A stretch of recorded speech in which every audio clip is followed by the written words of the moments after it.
Have you ever felt like the world is quietly pulling away and you don't know why? You still love deeply. You still care. But sometimes people visit less, call less, or seem less eager to connect. Is it them? Or could it be you? Don't worry. This isn't about blame. It's about awareness. Because as we grow older, we fall into patterns. Some are beautiful routines that ground us. Others, however, turn into blind spots, habits that slowly build invisible walls around us. The truth is, people won't tell you when something feels off. They won't say, "You hurt my feelings," or "You're hard to be around." They'll just adjust, quietly. But here's the good news. These habits are fixable. In this video, we're going to uncover 12 silent behaviors that might be pushing people away in old age, and how to replace them with grace, dignity, and warmth. By the end, you'll see how a few subtle shifts can rekindle respect, connection, and even joy. Let's begin. Habit number 1, neglecting personal hygiene. The silent signal of self-abandonment. It often starts with small slips. Maybe you skip a shower one day because you're tired. Maybe your favorite shirt feels good even after 3 wears. Maybe you tell yourself, "I've earned the right to be comfortable." And you have. But over time, comfort can quietly cross into neglect. And people around you do notice, even if they never say a word. We're not talking about major hygiene issues here. Sometimes it's just a subtle, musty scent that lingers a little too long. Hair that hasn't been brushed, nails a bit too overgrown, or clothes with small stains that hint they've been worn a few too many times. Here's the truth. Hygiene isn't just about cleanliness. It's about presence. It says, "I'm still here. I still care. I still have dignity." When we let go of that, it sends an unintended message to those around us that maybe we've stopped caring about ourselves. And when others sense that, they subconsciously mirror it. They might sit a little farther away, shorten their visits, or avoid hugs. They don't mean to be cruel. They're reacting to the emotional signal. "I've let go of myself." But here's the beautiful part. This is one of the easiest habits to turn around. Start small: a clean shirt, freshly washed hair, a touch of lotion, trim nails. These little acts aren't vanity. They're vitality. They whisper to the world, "I respect myself and I welcome your presence." When you show up like that, people draw closer, not just physically, but emotionally. And you'll feel the difference not just in how others treat you, but in how you see yourself. Habit number 2, speaking without a filter. When brutal honesty becomes emotional distance, there's a certain liberation that can come with age. You've lived through enough to know what matters and what doesn't, and sometimes you may feel like you've earned the right to speak your mind without sugarcoating. But when that inner voice that once whispered, "Maybe don't say that," goes quiet, the results can sting, especially for those listening. You might catch yourself saying something blunt about someone's appearance, their choices, or how they're raising their kids. Maybe you follow it up with, "I'm just being honest," or "People are too sensitive these days." And maybe you believe that. But what others often hear isn't wisdom, it's judgment, and they rarely say so. Instead, they pull away quietly. Younger family members may avoid deep conversations. Friends might limit phone calls. It's not because they don't love you, it's because they feel unsafe emotionally. Your words might land like arrows, even when you meant them as advice.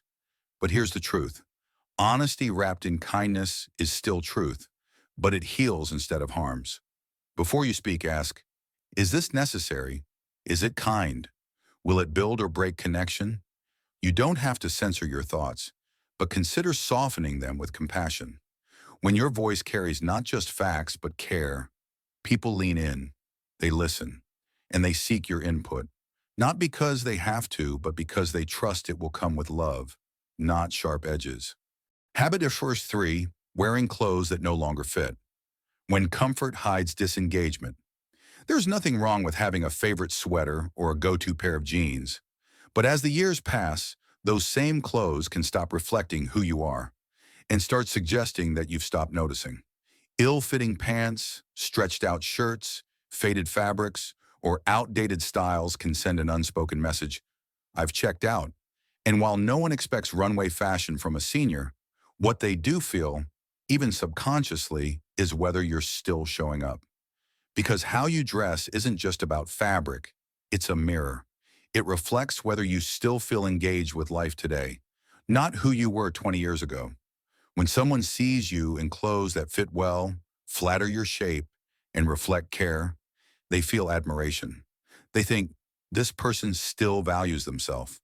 And when others see you as valuable, they respond with respect. It's not about age, it's about presence. Updating your wardrobe doesn't require a fortune. One good fitting outfit can do more for your dignity than a drawer full of old favorites. It tells the world, I still take pride in who I am today. Habit number 4, dominating conversations. Why listening builds deeper bonds. You have stories, wisdom, a lifetime of insight, and that's a gift, but only if people are still listening. One of the most common habits that quietly pushes others away is talking at them instead of with them, interrupting, over-explaining, offering unsolicited advice.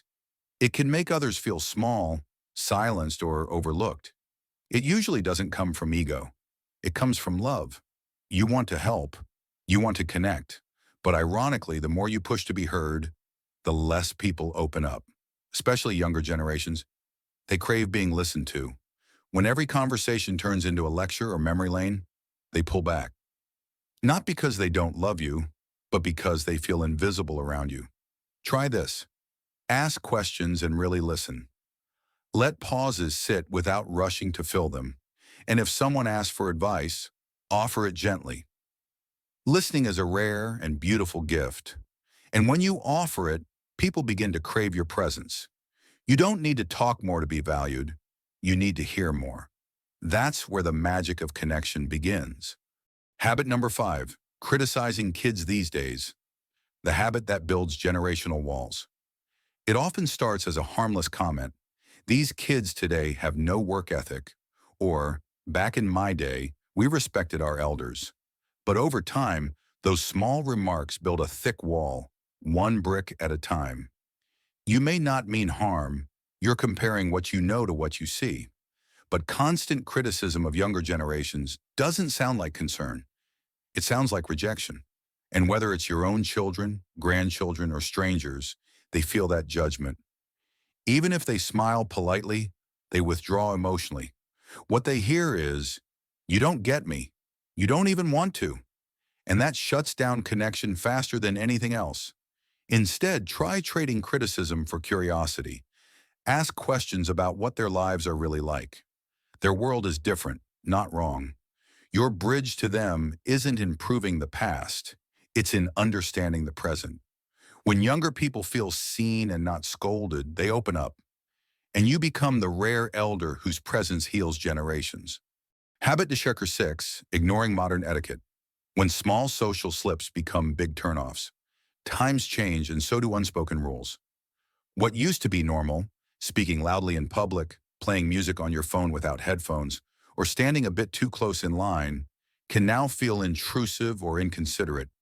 These aren't moral failings. They're blind spots. But others often won't correct you.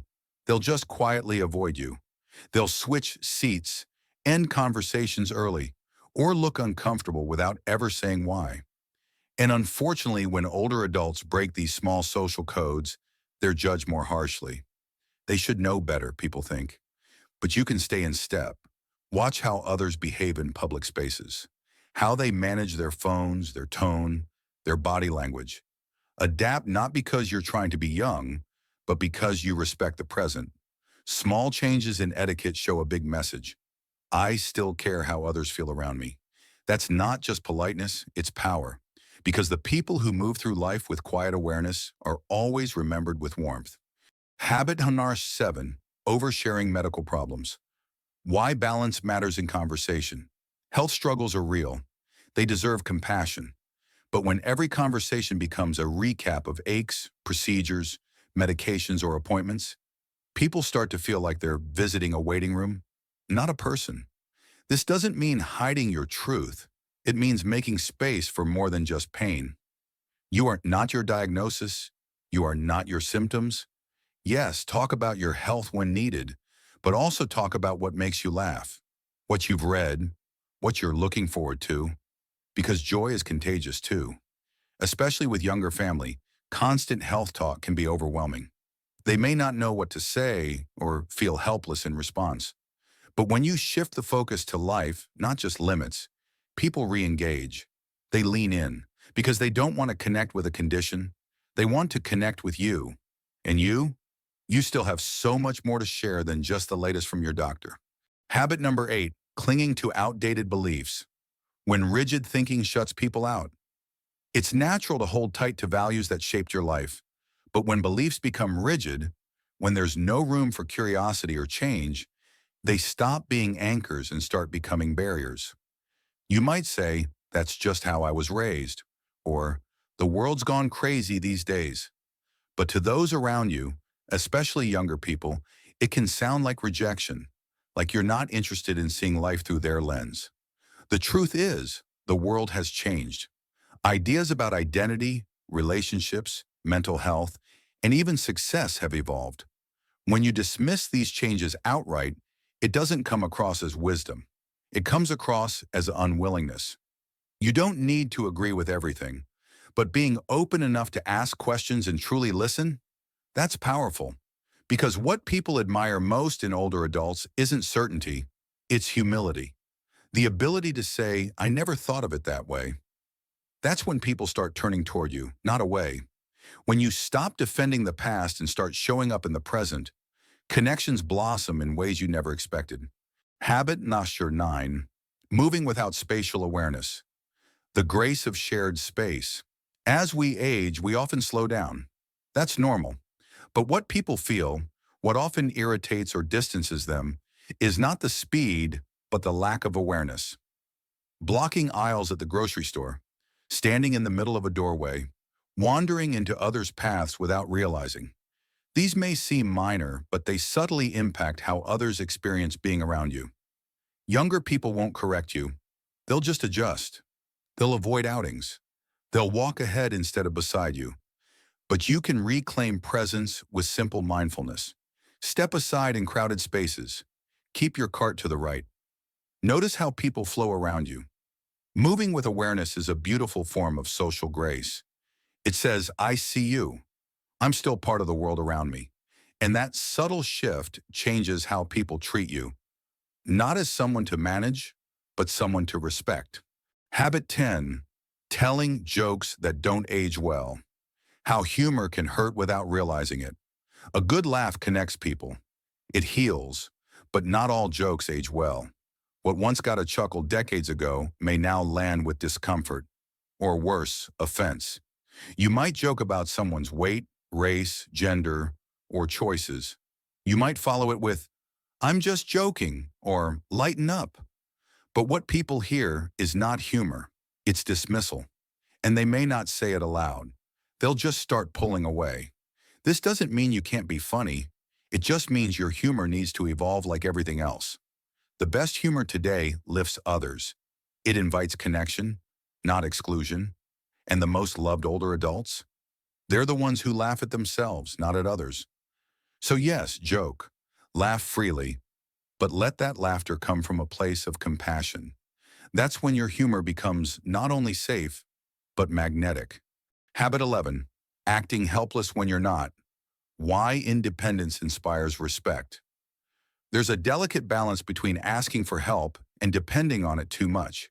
As we age, it's tempting to say, I can't do it, even when we might still be able, because it's easier or safer or feels like others should step in. But here's what often goes unspoken. Constant helplessness wears people down, especially when they sense you can do more than you let on. Loved ones want to help when it's real, but when it becomes routine, it starts to feel like obligation, not love, and that slowly erodes the bond. Try this instead. Do what you can, proudly. Ask for help when you need it, clearly. Show effort even when it's hard, because effort is inspiring. It reminds people that you're still in the fight, still learning, still growing. And that quiet strength, it earns a different kind of respect, the kind that makes people want to be around you, not out of duty, but out of admiration. Habit 12, always needing to be right when wisdom is drowned out by ego. There's a deep comfort in feeling certain. After all, you've lived long enough to know a thing or two. But when every disagreement becomes a battle, and when conversations turn into lectures, it pushes people away, correcting others, saying, "Trust me, I know better," insisting that your way is the only way. These habits don't build connection, they destroy it. People don't stop talking to you because you're wrong. They stop because being around you feels like a constant test. But true wisdom, it listens, it reflects, it allows space for others to explore their own paths. Even when you disagree, you don't have to give up your values, but you can let go of the need to be right. Because being right at the cost of closeness is a hollow win. When people feel heard, they open up. When they feel judged, they shut down. And if you want to be remembered not just for what you knew, but how you made others feel, then give them the gift of openness. You'll be amazed how often others come to you. Not because you always have the answer, but because you make space for their voice too. It's not too late to reconnect. So now that we've walked through these 12 silent habits, let me ask you something. Gently, not critically. Which of these caught you by surprise? Which made you pause and say, maybe I do that sometimes? And more importantly, which ones do you feel ready to shift? This video isn't about shame. It's not about pointing fingers or telling you you've done anything wrong. In fact, these habits don't make you a bad person. They simply make you human. You see, as we grow older, it's easy to become set in our ways, not out of arrogance, but out of comfort, out of survival, out of rhythm. And when no one around us has the courage or the heart to point these things out, they grow in the dark. But here's the good news. You still have the power to grow.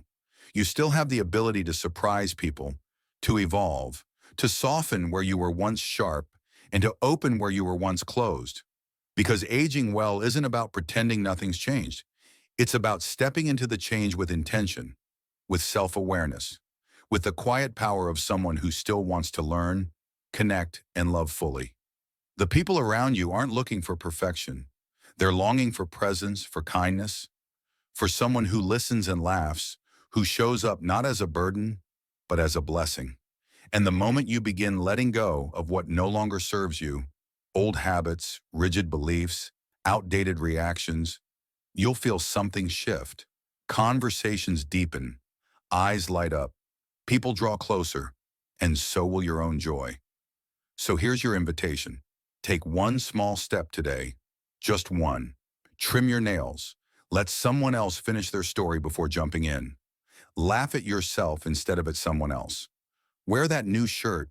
Tiny changes, quiet revolutions. That's how you age, not just gracefully, but powerfully. And if this message spoke to you, don't keep it to yourself. Share it, reflect on it, live it.